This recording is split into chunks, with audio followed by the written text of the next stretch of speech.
very important topic which most people tend to overlook, which has been overlooked over years, and no one is actually paying attention to ways that young people can be, educated and motivated into striving in their various fields. And that's what we'll be discussing today. We'll be discussing strategies to strive in your prime youth.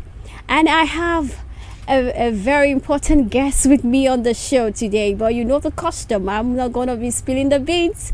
When we are back, I'll introduce my guest for today to you. So take a short break and we'll be right back. Go nowhere.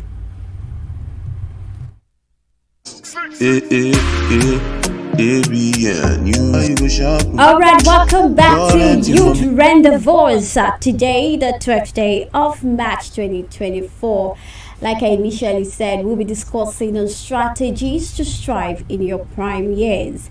And discussing that with me today on the show is no other than our guest. We've had him on the show, and believe me, when we had him on the show, it was so much impactful because he shared his wealth of knowledge and his experiences with us on the show. And I know he's gonna be doing much better today in guiding us, guiding our minds into knowing those strategies, those things you should lay in place, that should be in place for you as a young person to strive in your prime years. And I'm speaking of no other than Mr.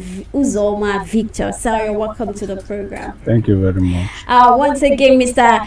Uzoma Victor is a founder of Harry Swiss Youth Foundation. He's also a public speaker, a lecturer, and a personal development coach. He serves as a mentor to many and has spoken at numerous conferences. So it's a pleasure having you on the show. Thank you very much. You're welcome. Yeah. All right, diving in. It's now become a matter of importance that young people should know where and how to do things, because we tend to see young people that are confused. They don't even know their right from their left. They don't even know where to begin. Everybody is just focused on, let me get educated. Then after education, what happens? How would you, what are those strategies that you need to put in place to achieve those dreams, those big dreams of yours?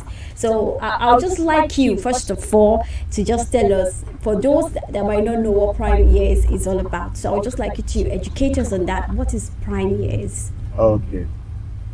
Prime years are those years during the person's trajectory through life when the person is most active, when the person's mental and physical health is still okay, when the person is supposed to achieve more success and achieve more. When the person is very agile, that is the prime years.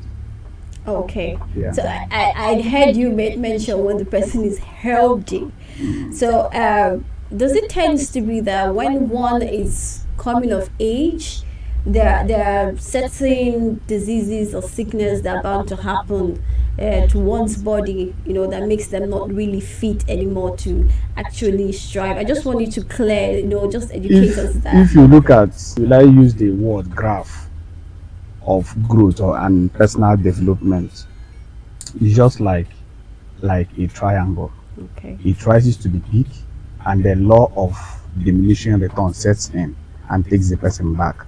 Okay. So while the person is growing, the person will be described as a baby. The person is still a baby while the person is still growing up. Then during those activities, like from 27 down to maybe 50, 60, the person is still vibrant. The person can always set out a course and achieve it.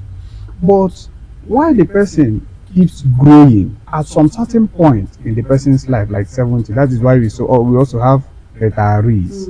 At that point in their life, they may not be very strong and viable to take responsibilities to go out the way they wish, maybe because of some diseases and some personal issues that may result as a matter of age. Okay. All right. Thank you. I would just like us to really dive in today's topic, which says strategies for Right. for you to strive in your prime years. So those strategies, what should be considered? What are those steps that young people should take after school? Maybe when you're done with the university, or maybe when you're done. Okay, let's just use secondary school because not most everyone goes to university. Some might not be opportunity to go to university. So when you're done with school, what are those strategies that should guide you into striving in your prime youth?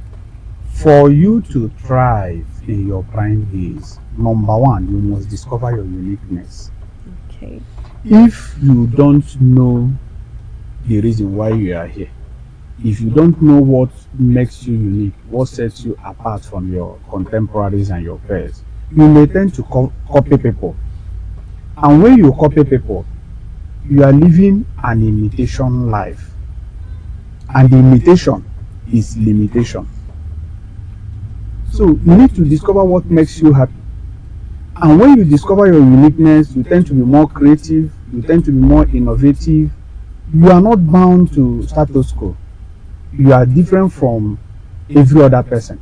So by the time you discover what makes you unique, why you are created, you will thrive. Why will you thrive? Because you are no longer copying anybody. You are now yourself. And those things that makes you unique, if they are your positive traits, will invariably bring money into your life. Okay. Yes, you will be different from every other person. Then number two, you need to learn how to keep your growth hunger on. Your growth hunger. Your hunger for personal development, your hunger to grow and become a better person. You need to learn how to keep that growth hunger on. You know, hunger is the weakness of man.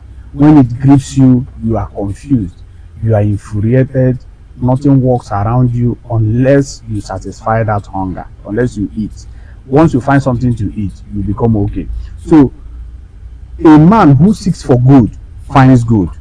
So for you to thrive in your prime, you must, among others, have this desire to succeed. Have this desire to succeed. Then you don't need to rest on your oars too early. Some people will say, I have achieved this, it's time to rest. So success is continual.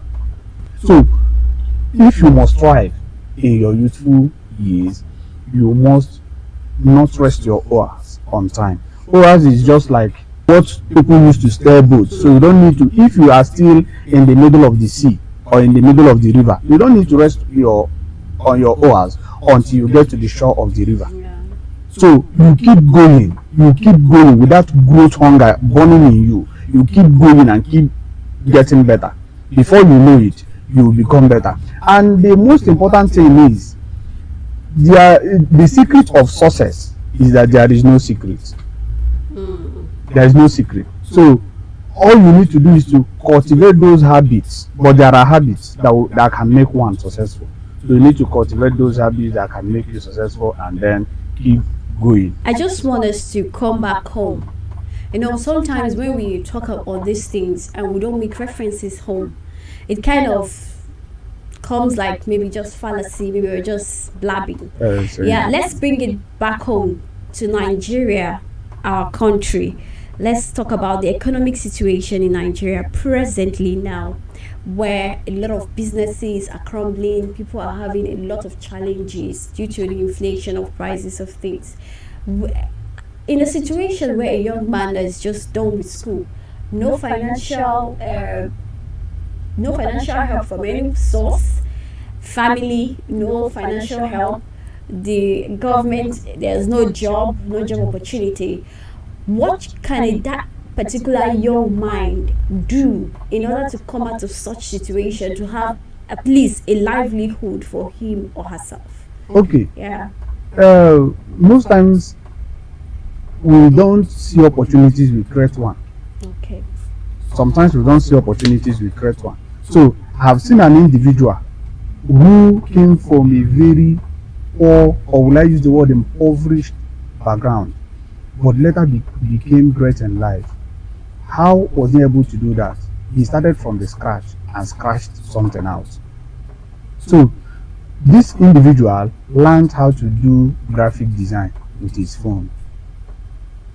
And if you are starting up something now, that does not mean that you are ending there. With time, the thing can metamorphose into something that will be very reasonable. Before you know it, he started with it, doing it anyhow, and also inviting people that they should patronize him, and things were not really working. The first money he got through doing normal Canva design, he just got small money through doing that Canva design. He now went to somebody, please can you teach me so that I will be very okay using my phone to edit pictures for people, produce flyers for them. And before you know it, the individual taught him and he started his own. And people will be coming, when they complain about this, you develop on it. Because if you are in the field, there are reasons, there are things that will make you to develop, to get better in whatever you are doing. So London Bridge was not built a day. All the specialists you see today, all the celebrated actors and actresses, most of them were chased off from movie sites. They were asked to go, that they don't know what they are doing, but they never gave up. So you try as much as possible with that little thing in your hand. Start something.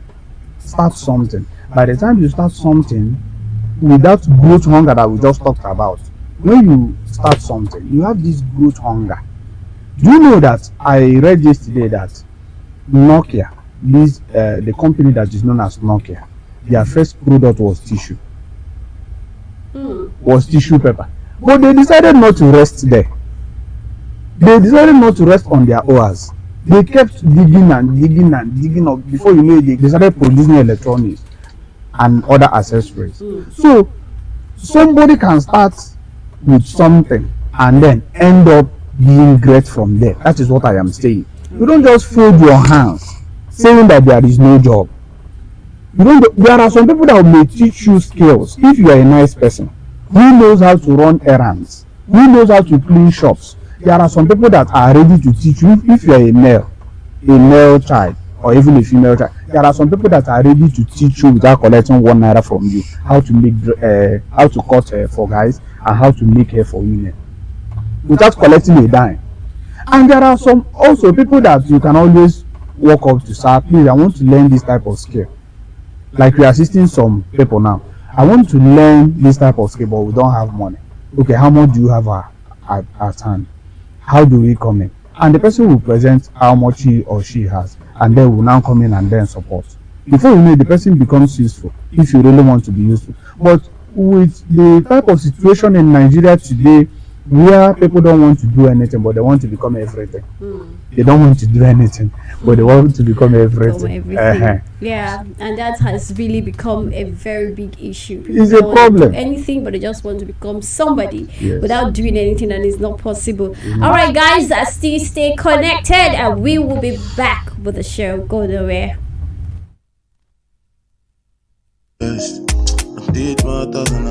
I'll be doing just that with our very own person, who is also a lecturer and he's also a public speaker. He's no other than Mr. Uzoma Victor. He has been doing excellently, sharing with us strategies that we should put in place to ensure that we strive in our prime years. So we just go back to, you've mentioned 2 of these strategies. Let's go back to talking about the rest that we have.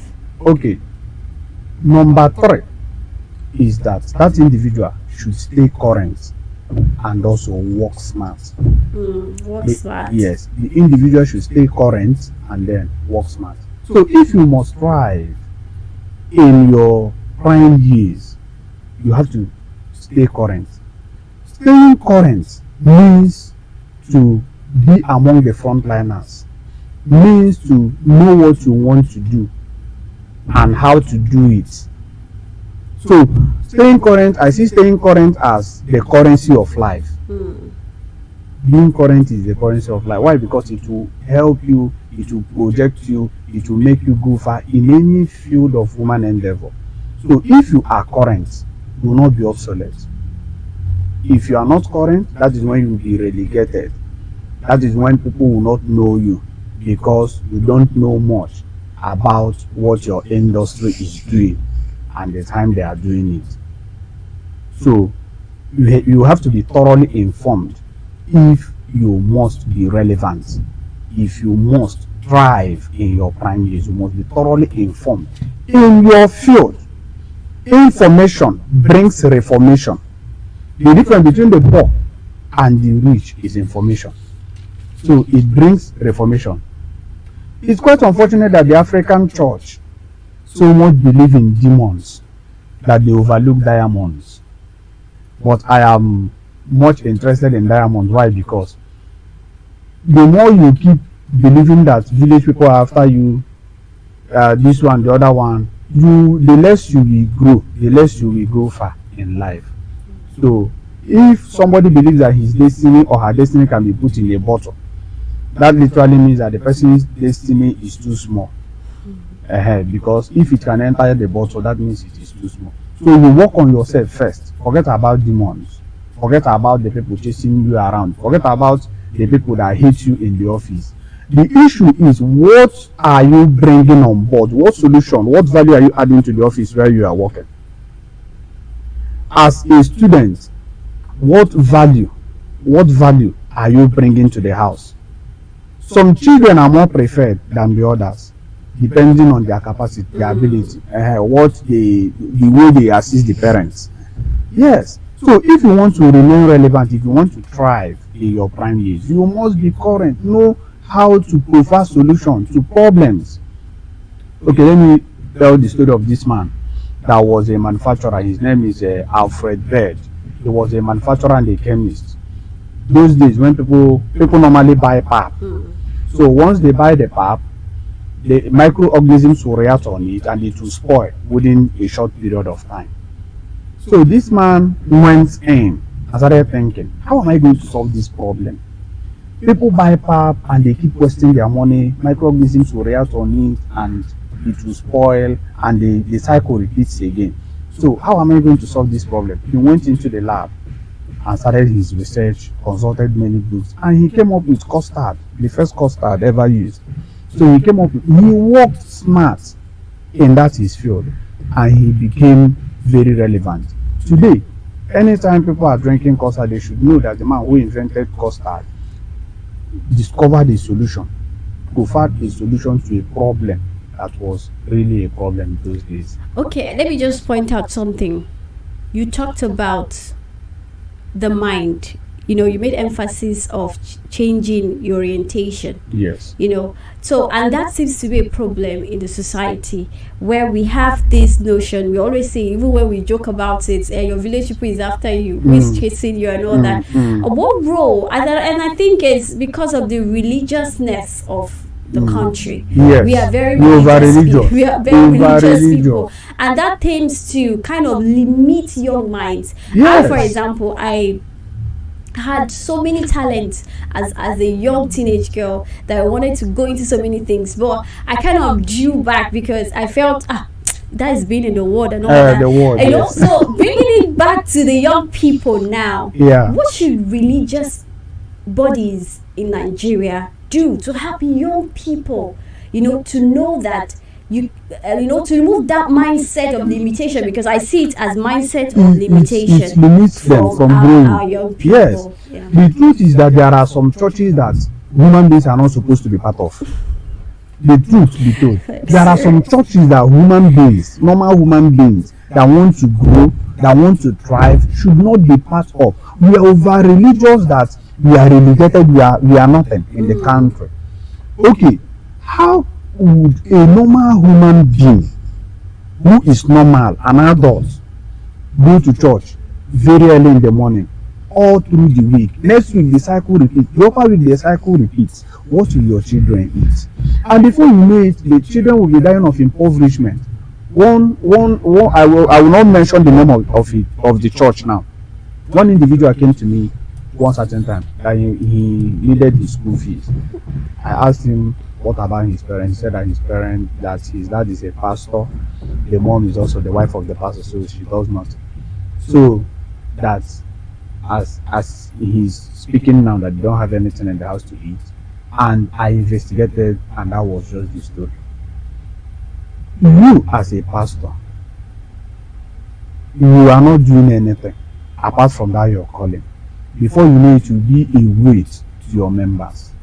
Now the members will not also allow them to go about looking for what to eat and how to become relevant in life.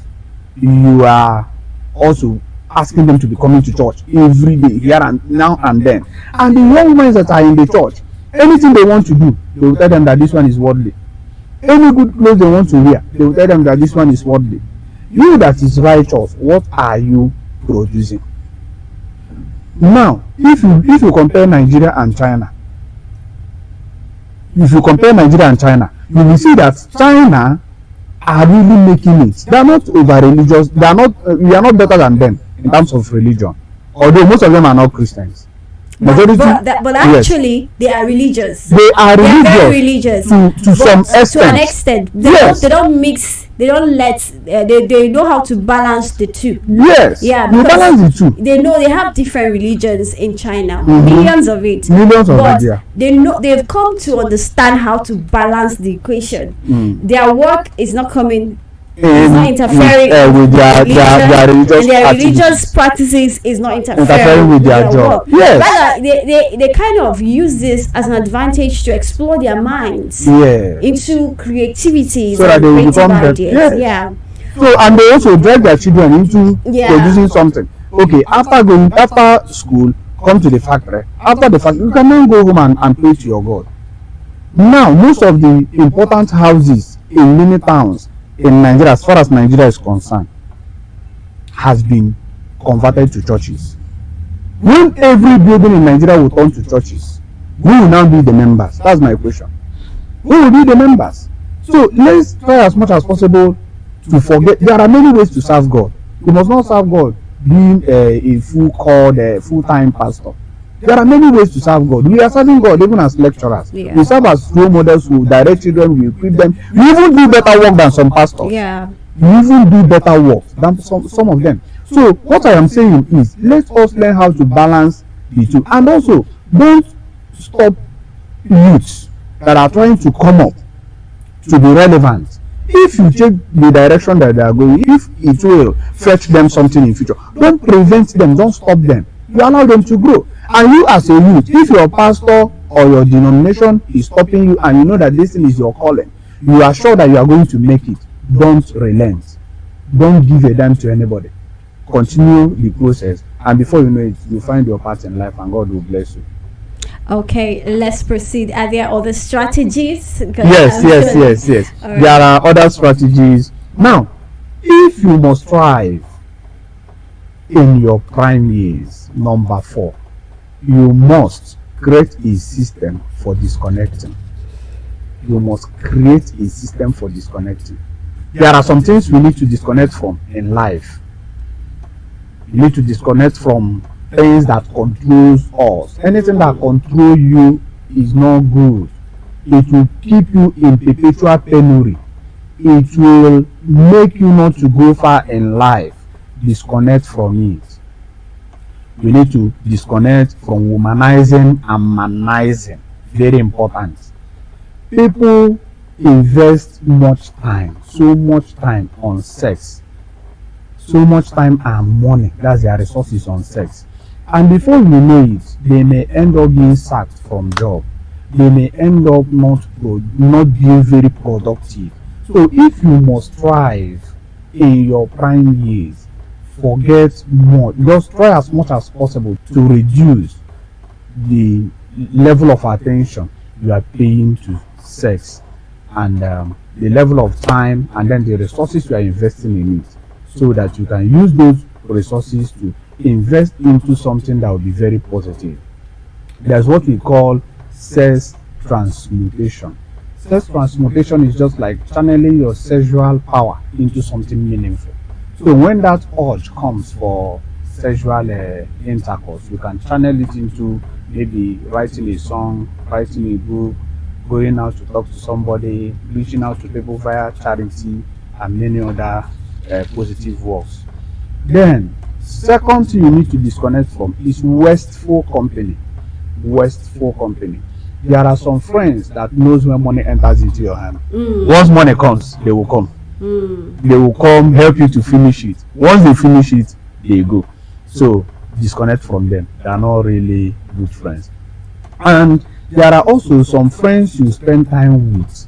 If you keep spending your time with those your negative friends, the implication is that you might be spending quality time that you may need to be more efficient in your business and then in your academics if you are a student, or in your career if you are a career person. Then some individuals, when you follow them, it will damage your reputation. Is that the type of friend you have for yourself? I am sorry for you, you are heading for destruction. That's what people will be saying. They may not say it in your presence, but behind you. So your network is your net worth. Always have that in mind and make positive friends as friends. Then you have to disconnect from drug addiction and abuse. Drug abuse. People who abuse drugs don't go far in life. They don't go far in life. Drug abuse can lead to health issues, health complications. It can even scatter your brain chemistry and you will not be thinking straight. Before you know it, you'll be relegated, you'll be sacked out of your workplace. Because nobody would want to be working with a mad person. Nobody would want to be working with a mad person. So you stay away from addiction. And then addiction, because it is expensive, can also lead to debt. You may run into debt because it is very expensive to be an addict. Okay, speaking of addiction, what about those that are addicted to alcohol?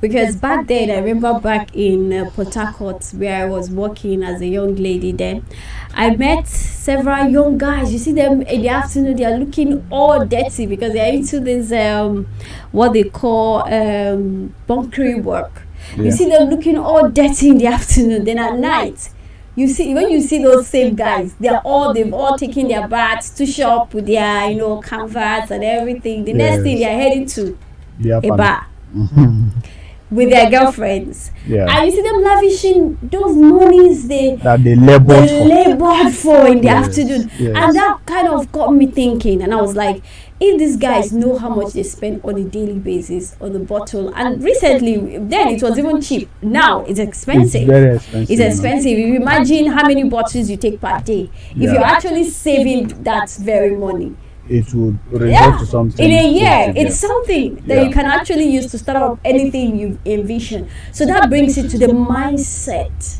How can young people, like you talked about channeling your sexual urge into creating, writing and all, that's very good. What are other ways that young people can channel their desires that are not useful to them? Because at that level it's actually not useful for you as a young person. So how do they channel them into creating something meaningful that will earn them money or earn them good reputations? Yes. At this point, you need the help of the Holy Spirit. You pray, very important. You ask God to help you. Then, secondly, you try as much as possible as a human being to abstain. When you know that you have a project, always engage in a project that is financially demanding. That's another way. Okay. That's another strategy. Engage in projects that are finance demanding. That once the money comes, you channel it. Once the money comes, you channel it. If you are building a house, nobody will tell you to start buying one crate of drink for people. You come to beer parlor, buy drinks and dash people because you are Father Christmas. So, but once you have a project at hand, somebody is building for you, and once you are coming back from work, you need to pay the workers at your site that very night. So I don't think you have money to.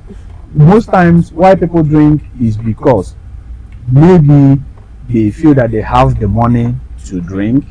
Then, secondly, people may be calling them to also just, if you can be able to disconnect from those alcoholics that are your friends. Whenever they call you, say, please, I I think I'm busy today. I don't think I'll be going out with you guys. If What you are do the those first, that are actually free drinkers? Because most people have yeah, there are there are They just ones go that there. will never pay. They will never No pay. matter Yeah. how hard you try, they will never pay. So they'll just go there, drink as much as they want, and then go.